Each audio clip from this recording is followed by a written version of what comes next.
Hello, everyone. So, welcome to the How to Live Your Best One Life podcast. You will know me by now, but my name is Holly Finch, and I'm the founder of One Life Health and Fitness. We empower women in their fitness and their health, whether that's through a fat loss journey, whether that's through performance-based training, or whether that's just to get their sparkle back in their life. So hopefully you've had a couple of listens to our other episodes, but today we have our really special girlie with us, Rhiannon Drury. Now, Rhiannon has been with One Life for 2.5 years. It'll be 3 years in September. We've literally just worked that out, which is madness. This is a really special and inspiring journey. Rhiannon has always had a very, very busy family life. She's also a carer to one of her sons, but she also works on shifts. So really, for her to kind of have such dedication and commitment to her health and fitness for the last 2.5 years and to achieve what she has is pretty inspirational, especially if you are somebody who doesn't think that they can fit this stuff in. Rhiannon, this is actually crazy. You are like 21 kilos of fat loss total in the journey since we started. Not only that, you can hip thrust 200 kilos, by the way. Thought we'd bring that one in there. You can deadlift way over your body weight, 100 kilos. So your strength has just flown. You've competed in 2 high rocks, doubles now, done a 10K race.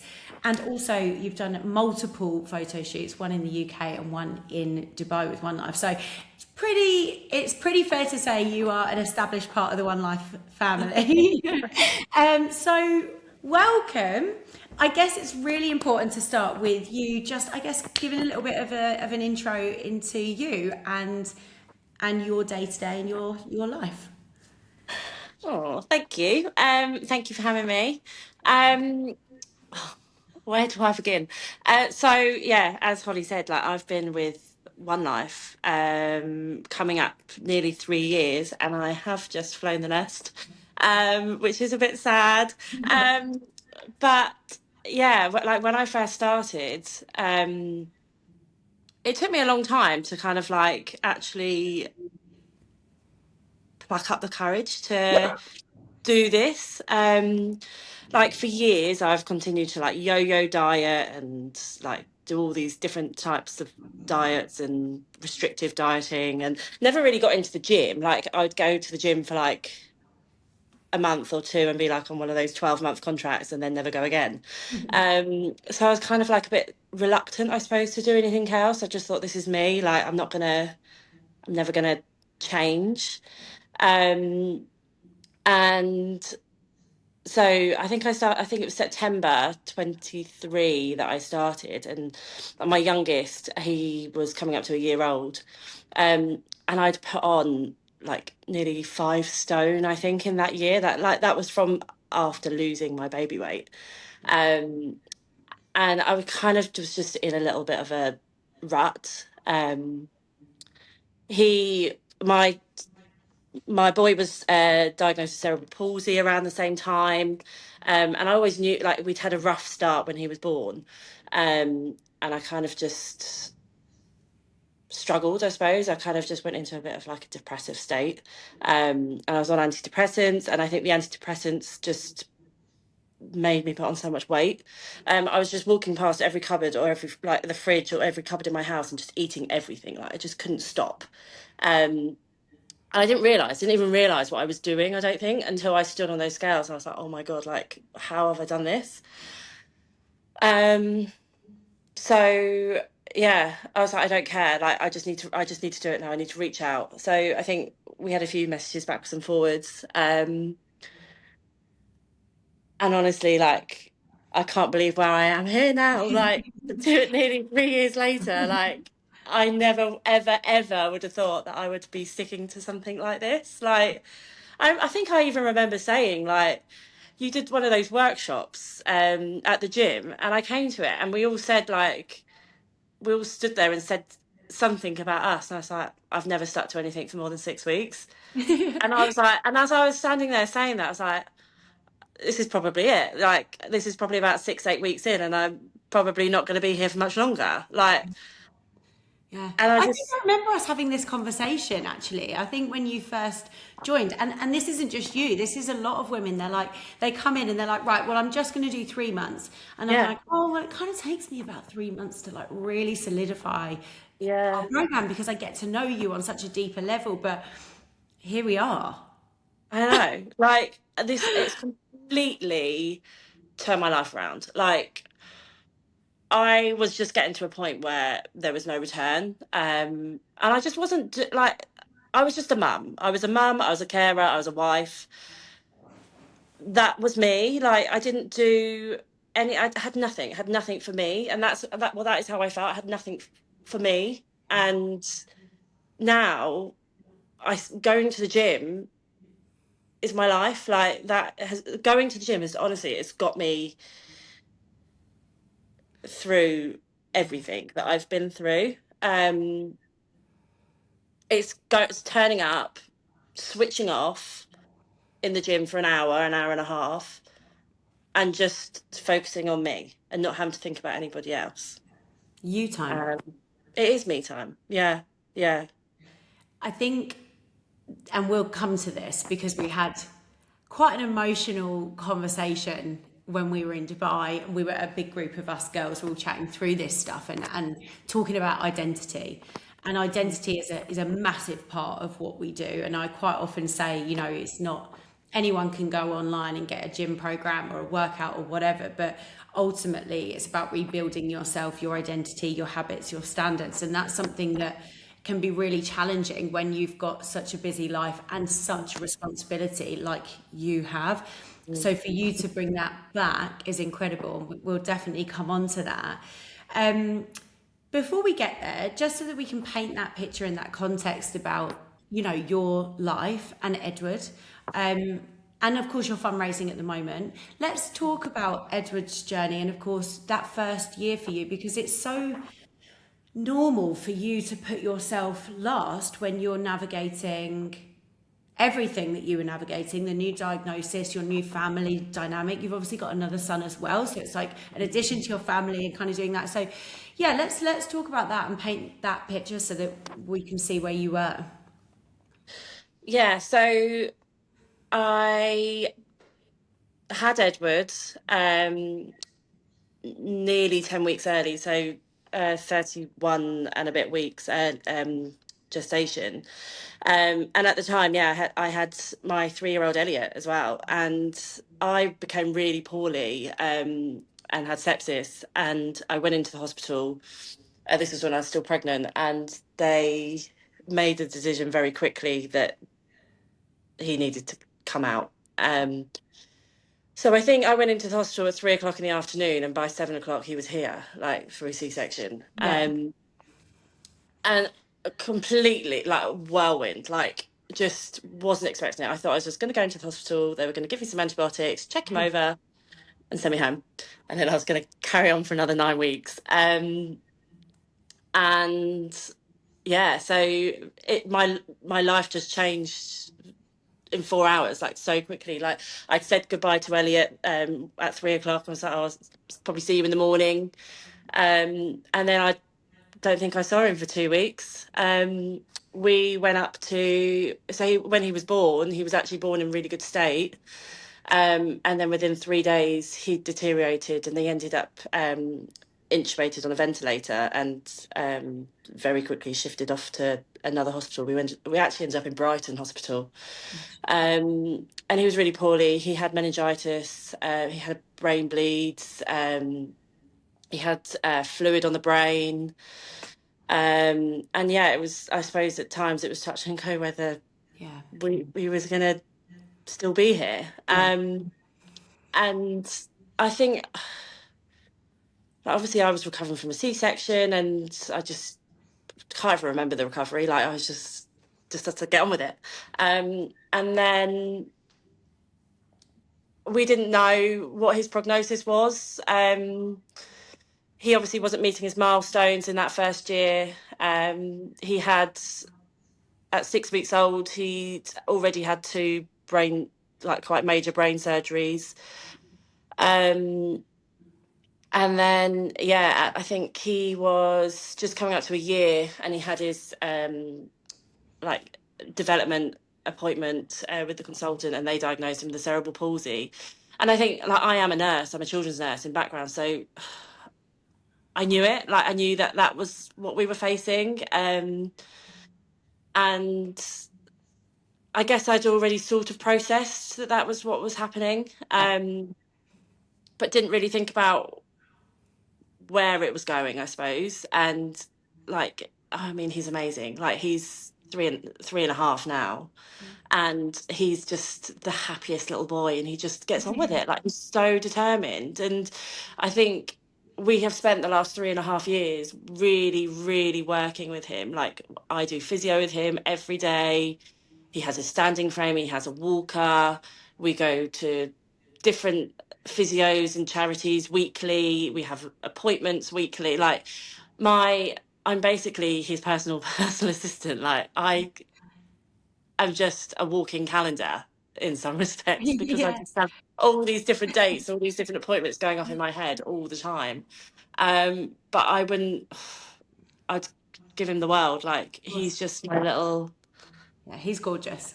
yeah, yeah. Him on that And walker as well, by the way, because it was his birthday recently, and I was watching your Instagram stories, and I was like, he is rapid. he does get about. He's quick. Yeah. And yeah, obviously with Elliot, as just my eldest, who's now, well, he'll be 7 next month. He's just had to get on with it, and he's come second in some respects. Like, and it breaks my heart to say that, but he does. Like, Yeah, I guess it's the reality of how that family dynamic works, and obviously, you know, there's no part of you that would make that decision, but yeah, ultimately, the time and the care and the responsibility that's needed is such a lot, and oh, there's nothing absolutely. that you can do about that. And I think No, this is where things, for me, I just take my hat off to you massively, because doing that when and making that decision when Edward was one, saying I really need change for myself, so many people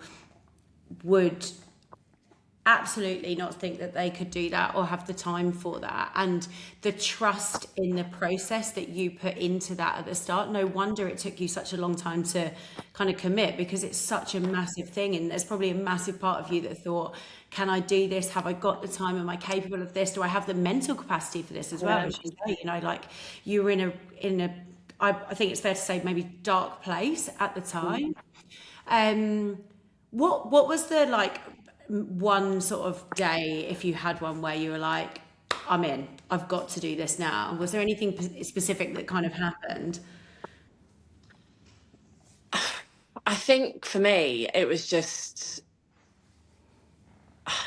I was looking in the mirror daily and thinking, that's not me. Yeah, And like I said, like, I literally spent my that whole year just in a really dark place, and I just all of a sudden became aware that I looked so different and felt so different, and my mindset was so different. And I just, because I was on the antidepressants, I said to my husband, it's like, I'm not taking them anymore.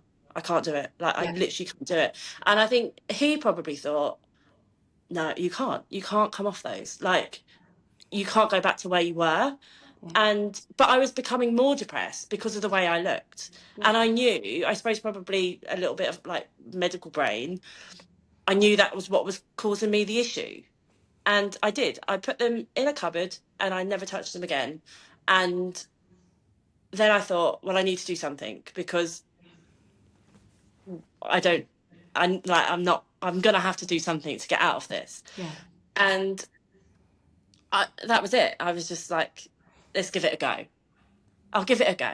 See what What happens. happens? Like, 6 weeks later, I'll be back where I am. Like, yeah. Yeah, yeah. And I And think, and Joe was like, well, he's been my biggest like supporter. Like, he was like, just do it. It doesn't matter how much it costs. I'll pay for it. Like, he'll do it. Like, he'll do that for me. So Yeah, he's a Yeah. good egg. I was just about to actually bring up Joe. We were just about to say the same thing at the same time because Joe, if you're listening, we love you. Like we've obviously, and I've spoken to Joe. Joe sent me messages as well. We'd like to say how proud he is of you and everything that you've been doing, and it's a massive, massive part of this. And I talk to women all the time about the support and the environment that you're in at home. It has a massive impact. Now, that doesn't always look like, the investment side of things being paid for. It could just look like cooking the dinner, or maybe not offering takeaway, or being like, right, this weekend, instead of going to the pub, why don't we go for a walk with the boys, whatever. And Joe's been a massive part of this. And I know Joe will laugh when I say this, but the running joke is that he says that one life is the bane of his life, in the jokey way, because he, obviously this has been going on for a lot longer than intended. But having that support has been incredible for you. So yeah, your family unit, despite the fact that you've got those challenges, is amazing, and really inspirational as well. Okay, so we were at that point where we were like, right, okay, let's change your life. Let's start getting you into routine. You started to fall in love with the gym, and, just your strength in the gym and everything sort of really starting to compound, and you fitting that around your work. And actually, we've not really touched on your work, but, work is shift work. You're a children's, nurse. That comes with its own, obviously, challenges at times, and can be pretty sad and pretty happy, I guess, in other areas. But that's shift work as well. So not only have you got, one layer of challenge, you're also not exactly doing a 9 to 5, trying to fit in the gym. Talk to me about how you kind of really got around that, because that's actually something that a lot of women really struggle with. I think the thing for me is I've got up early and gone to the gym. I've been a 5 o'clock gym goer. Like, in my mind, if I want it done, I've got to get it done. Like, if that means I could never go to the gym in the evening. For one, it's full of like kids. But secondly, by the time I finish work, I won't want to go. So like, so I've been a 5 o'clock gym goer. And I've made it work. If I want to get there, I'll sacrifice that. Yeah, 5 o'clock is my time. This is it. I think so many women are scared of that. They're like, oh my God, I don't want to get up early. I don't think I can, etc., etc. But I have to say, as controversial as this is, most people who end up being fairly successful in their fitness journey have a routine with it. Some people love training in the evening and it's optimal, and that's great. But a lot of people, and a lot of busy women, which is absolutely the community that we have, will get to 2 p.m. The children are ill, they need picking up from school, they need this, they need that, you run out of petrol, you go to the petrol station, you then haven't eaten lunch, and then the last thing, there's things that compound in your day, that then you finish work, and it's like, there's probably lots of things have happened that will stop you from going. So hats off to you for being like, actually, this is a commitment, and I'm going to do that, because I think that's ultimately what you have to do. But also, I get annoyed, like, so... Like, obviously Joe works in London, and so he leaves like 6:30, 7 o'clock in the morning. So I've got to get my gym work in before he leaves for London, unless he's working time. So I'll plan in my head, like, right, so at the beginning of the week, I'm like, right, I'm going to go Monday, Wednesday, Friday, 5 o'clock. So if Tuesday night comes and Joe's like, I've got to leave early tomorrow morning, I'm like, you can't. I've got to go to the gym. Like, the gym, in my head, the gym takes priority. Of course. When you've got your routine, babe, you've got your routine. I don't know how to work around that. But this is what I love, and it's the mentality, and it is, and that shared Google Calendar is a thing. It's a thing. But I love that, and it goes back to that support, right, from him, making sure you get that done. So the gym was a massive part of this. I mean, you've kind of fallen in love with the gym, and also your strength. I mean, obviously, like anyone's journey, our strength goes up and down, your goals go up and down. We've moved from fat loss to performance and things, but you lift heavy in that gym. You go in, you put your headphones on. Like, how do you feel knowing that that's you now? I don't know, really. Like, I feel like I'm just always pushing for more. Like, I remember I was, to be honest, hip thrusts. I was sat on the gym floor and I was setting it all up, and there was this lady like just over the across from me, and she's another one. She's like in there 5 o'clock every day. Like, she works hard, Yeah. and she commented on it. She was like, "Cool, that's heavy." I was like, "Yeah," and like that's all I said. And then after, I was like, I feel like I should have said a bit more than that, but I just didn't really think about it. I just go in there. I put it up to 200 kg and then do it and then put it away. The biggest ball ache Yeah. is having to set it up. Sorry, Isn't ball it? ache. Not at all. It's setting it up, Yeah. like, and Right having to put it game. away after. That's a bigger workout. I know, isn't it? Like trying to get all of those weights on and off. I mean, it Yeah, is, yeah, it's a pain, yeah, literal pain in the ass. yeah. Literal, yeah, um, yeah, that's cool because even things like your squats, like you've always been really good at just sending me videos being like, is this right? My deadlifts, or is this right? And obviously, like, I think once you break down that like gym anxiety and then the confidence is there and you kind of stop caring about other people in the gym, you really get a lot more from your coaching and your training, I think. yeah. Absolutely, yeah. Sorry. That's been my biggest thing, I suppose, is making sure that my form's good as well, Yeah. because I don't want to hurt myself. Yeah. Like, I've got too much at stake to hurt myself in the gym. You don't have time. No time for an injury. No time. It's true. It Yeah. is true. And you know, your gym's pretty cool. I've been to your gym a few times and actually like we'll talk about community in a minute, but you know, now you've had a couple of the One Life trips and you've been away with some of the girls that also just happen to go to your gym. You Yeah. probably kind of just like have all the women that see you go just have those little like morning moments, like Yeah. it's kind of your Yeah. space now. Yeah. Yeah. It is like, yeah, the community. Well, yeah. So I think there's Becca was there. Obviously, I have just moved him, but we took like Becca was there, Lizzie, Yeah. Serena, like, and I would just walk in and be like, "Oh, hello." Like, and then I remember bumping into Becca one day, and then me and Becca were talking. We'd just come back from Dubai actually, and then we were talking, and then Lizzie comes towards us, and I was like, "Oh, hello," and then we're all talking about Dubai. Um, yeah, it was really nice because I used to just walk into the gym, not know anybody, keep my head down, get on with it. But it is, yeah, it is nice to bump into people that you know and Yeah. all share the same. We all share the same thing. Like, Yeah. yeah. Definitely. I mean, how did you feel about, obviously, you were talking about the gym. How did you feel about joining the gym at the start? What were those emotions kind of like? Were you just like, I've got to get on with it? Or was there a level of anxiety for you? Oh, massive anxiety. Because I don't think I joined the gym until January. So was doing home workouts for like the first 3 to 4 months. Yeah.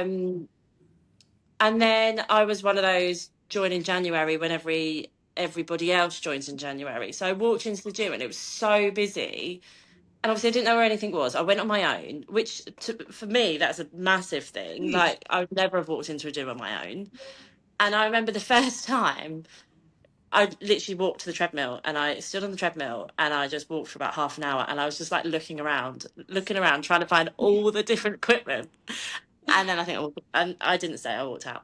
Yeah. Um, and it was probably like 2 days later, I went back in and I probably pushed myself a bit more. But yeah, no, I really struggled with that. Yeah.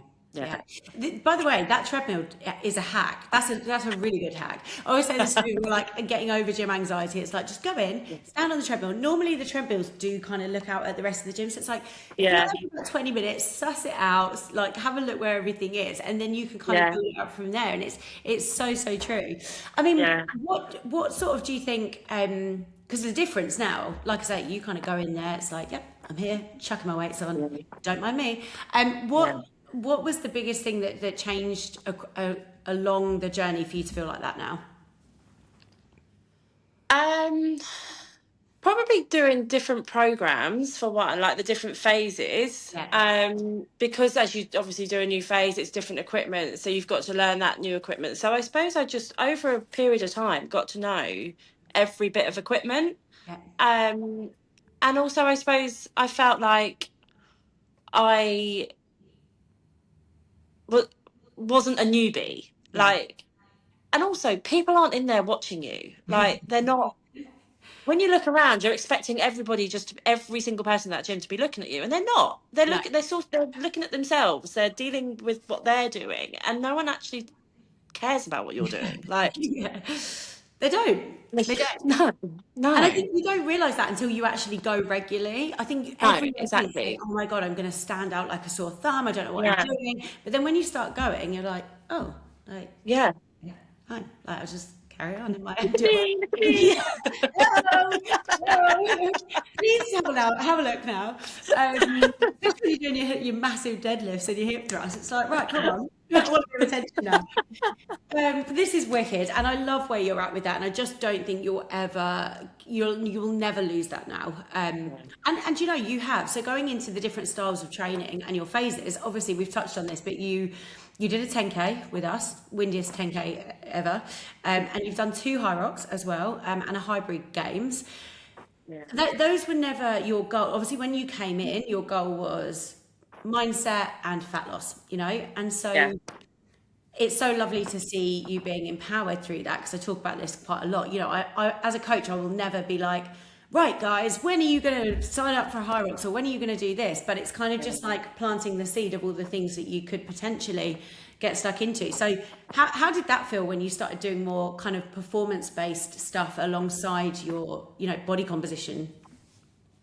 Um, it was, to be honest, it was quite scary to start with, because obviously I'd been in such a massive like fat loss journey, and then all of a sudden that's got to go to one side, and now I've got to think about the high rocks or the hybrid, and like my biggest fear was to then start putting weight back on, Yeah. because I'm eating more, I'm not, and losing that strength. But it's all in your head. Like, you're not losing your strength because you're building strength in other ways.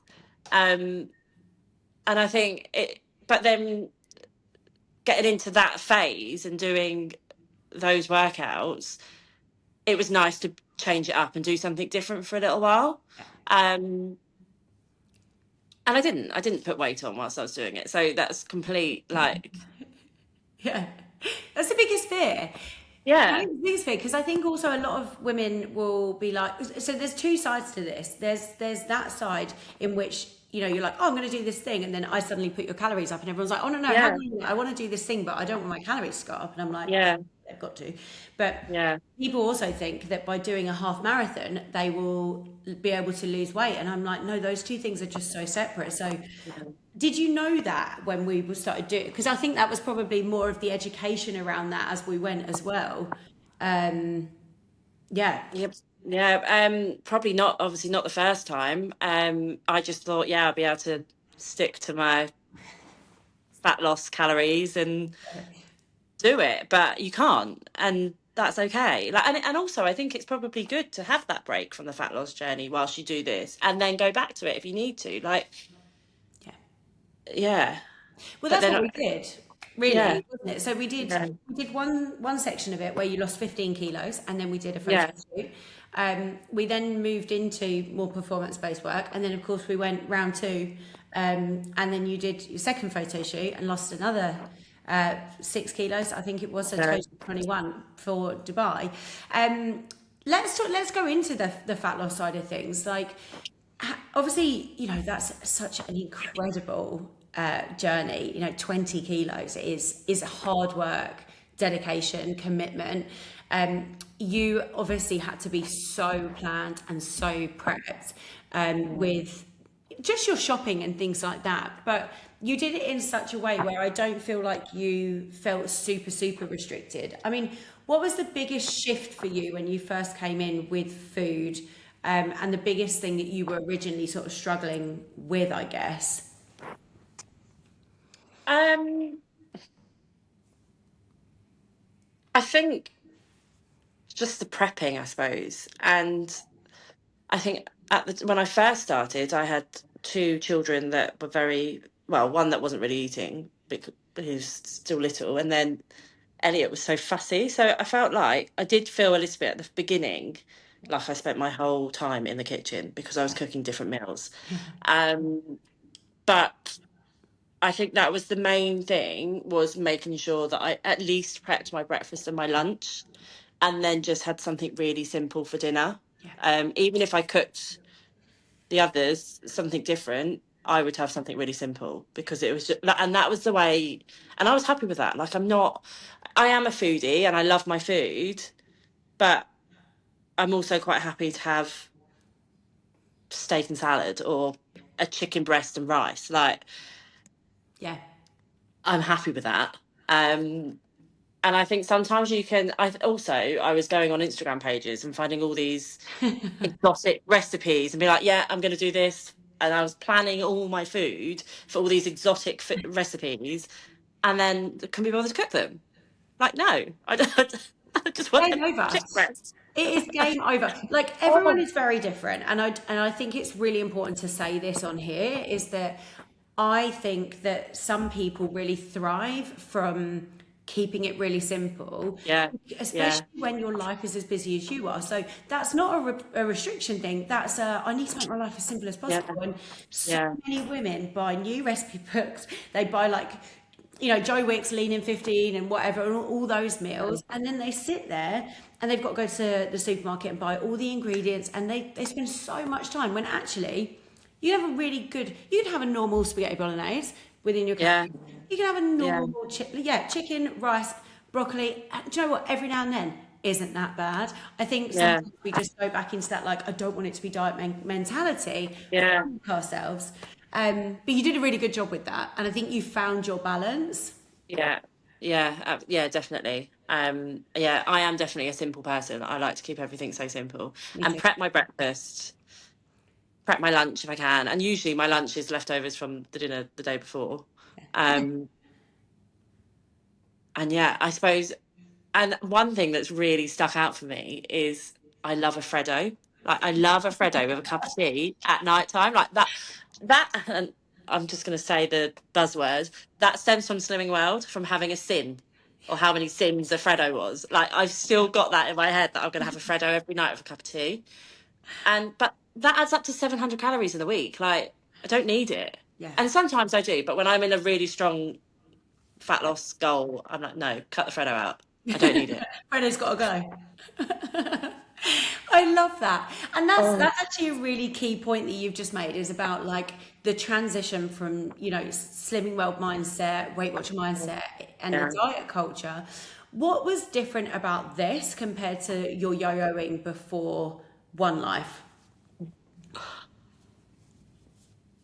Exactly that. It was a yo-yo. Like, I would sign up to, like, say, Slimming World. I sign up to Slimming World. I would turn up every week. I would stand on those scales, and like the first week I'd lose 7 pounds. I'd be like, oh my God, that's amazing. Like, how have I just lost 7 pounds in a week? And then I'd expect to lose that the second week. And I might stand on the scales the next week and I've lost, like, or probably put on half a pound. I'm like, how? I've done exactly the same thing from the first week to that week. How? And and then I'd be like, oh, like, sod it, I can't bother anymore. And then I'd probably do like a month and be back to square one, like, and just go round in that circle. And I think the education with you is how, like, just taking everything into consideration, like your body, your menstrual cycle, like, Yeah. you're like, if you're tired, like, so stressed, there's so many elements that you're not taught with Slimming World or any of those sort of diets, and that diet culture, you don't learn that. Yeah. And that's one of the biggest things for me. And I've actually said to somebody recently, like, who is doing Slimming World, and she's done exactly that. She lost 4 pound the first week and put 2 pound on the second week. And she was like, how? I was like, she was like, I had chicken and cabbage for dinner. Um, and I was like, but you're not thinking about the whole picture. Like, it could be your time of the month. Like, it could be this, it could be that. Like, I'm starting to educate people, because, like, it's almost like turning the switch on. Like, actually, your weight can so change throughout the month. You get like a full "she's ready to graduate" tick in the box when you say stuff like that. I'm like, yeah, she can leave now. But this is it, and this is what I say to people all Yeah. the time. I say this to, like, women when they're going to leave. As soon as you start finding yourself naturally just educating people around you, or talking about your journey, or have you tried this, have you tried that? Like, one of my other clients told me the other day, she's been in the gym for about a year now. She went over and helped someone with their exercise and their form, and she kind of went back and went, shit, did I just did that. And I'm like, yes, this is the thing. It's all about that education to make you feel confident and empowered. And I would imagine from what you've just said that you now feel confident in your journey moving forward without me. Oh, absolutely. Yeah, yeah. And I have, like, since I've finished with you, I've kind of set my own gym program, like 3 workouts a week. I plan my food, like, and I suppose I've got those main habits. The main things for me is 10,000 steps a day, prepping my food, 3 workouts a week. Like, and if I can just do those, I feel like I'm winning. Yeah. Yeah. Um, yeah, Non-negotiables, absolutely. they And that's are. that's Yeah, what it's all about. You've just got to yeah, have those standards. And if yeah, you've got your basic standards in place, you never feel all or nothing again, because you know yeah, that it's never going to be nothing. You're always doing something. Even if it's just drinking water and going to bed on time, you're yeah, still giving yourself some love and care. yeah, Um, yeah. which is awesome. So I love this. I love this.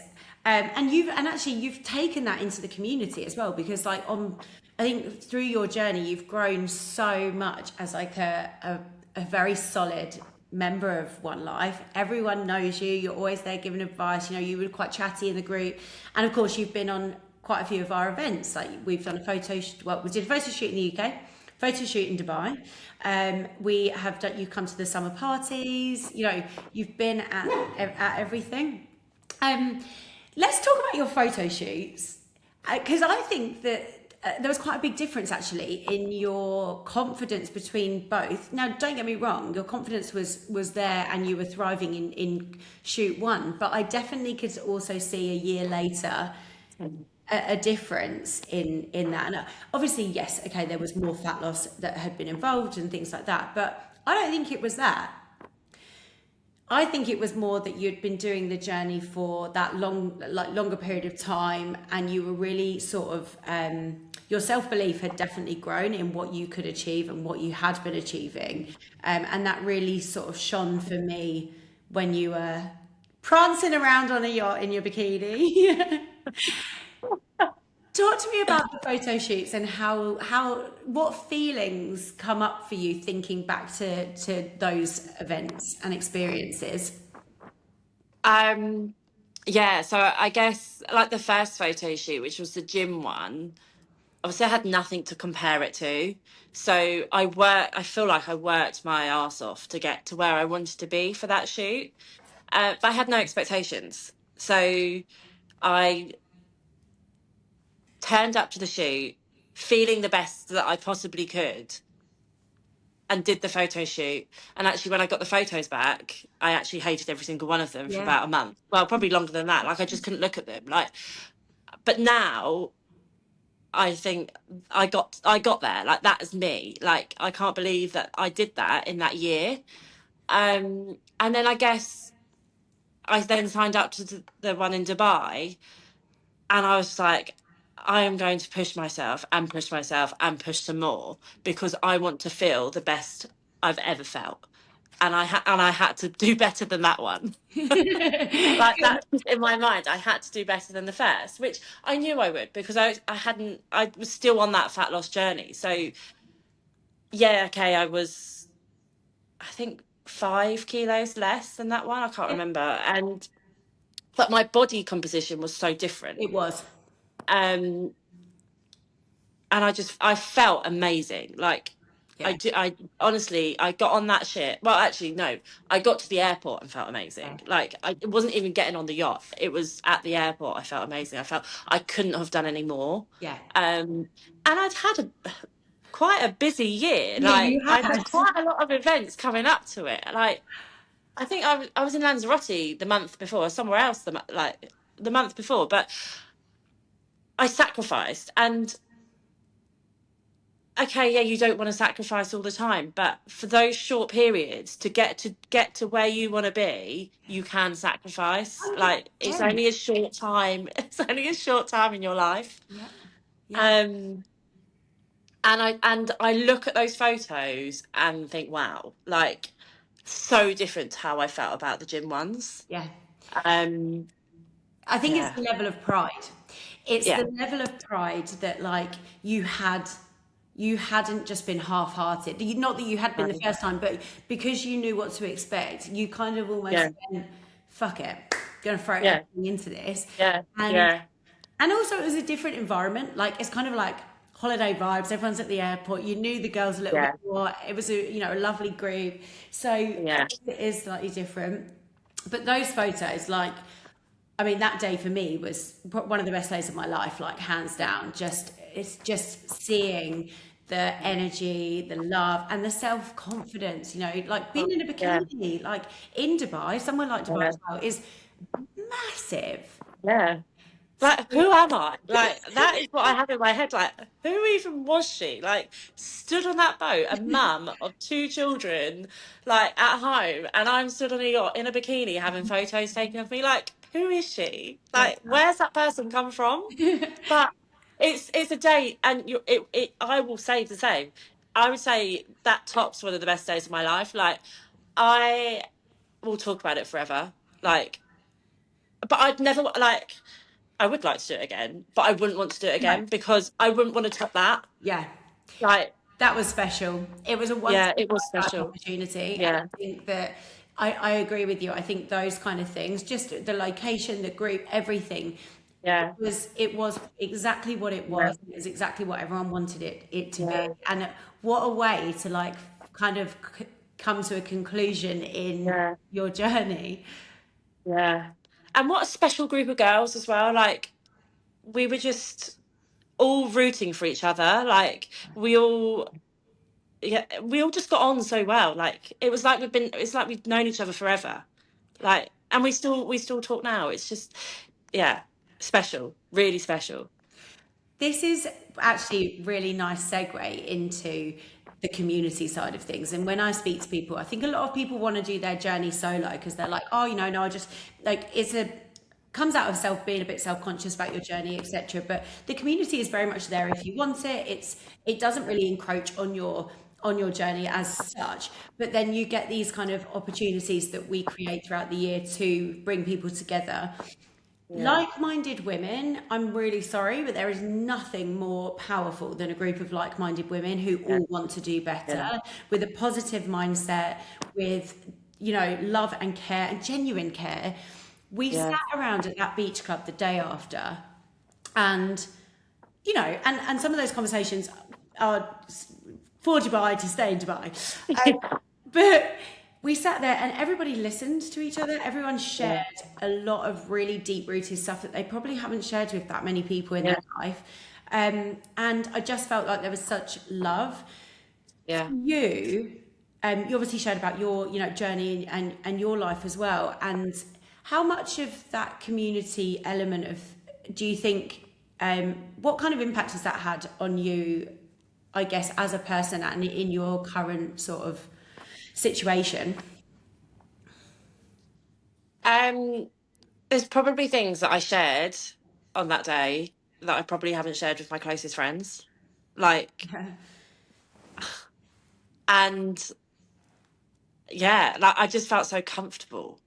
And that's not to say that I don't feel comfortable around my own friends. It's just, I just felt like I could literally let it all out. And I need that. I need to sometimes let it all out. And I did that and some in Dubai. And I suppose it's just made, I don't know.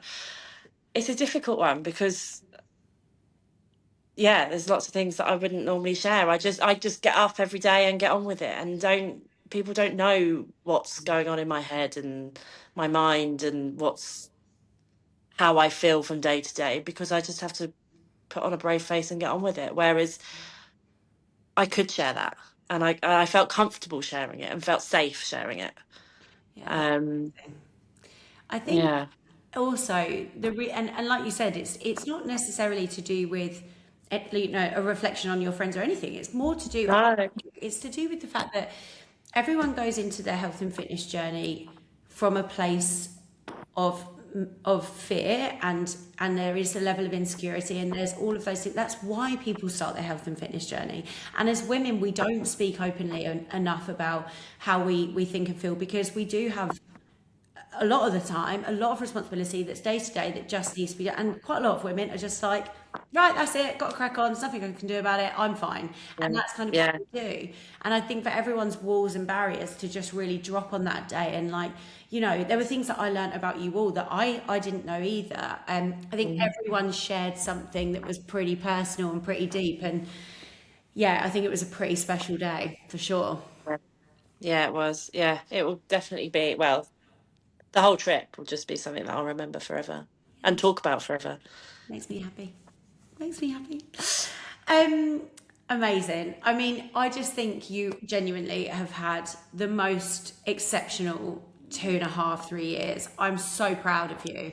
And honestly, I am. Like, there are so many women that I speak to who have challenges and have certain things in their life go on, and they just don't see a way out naturally, because it's really, really hard to see that. You saw the light at the end of the tunnel, and you did everything in your power to just go towards that and trust that process and trust that dark tunnel. And I really, honestly, am so grateful that I was part of that experience with you. I think we said the other day, like, how lucky we were that our sort of paths crossed at the time that it did. Um, 21 kilos is one thing, but I think it's how you've shaped and built your life and your lifestyle for the rest of your life that's pretty special. If you were talking to a woman who's listening to this, who is really unsure or really skeptical and thinks that they can't do it, what would you say to them from your perspective? I mean, people say this to me all the time. Like, a lot of people say, like, how can you afford a one? How can you afford a coach? Like, and if I'm honest, I don't regret a penny of it.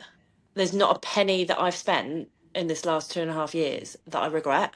And I think you're investing in yourself. Like, it doesn't matter. I don't think you can put a price on that. Um, and I think if you're feeling like, oh, I don't know, you're on the fence, you might do it, you might not. Why wouldn't you? Why would you not? Like, honestly, like, yeah, I find that really hard for people to say to me, how have you been able to afford a coach? Because without you, I honestly don't know where I'd be.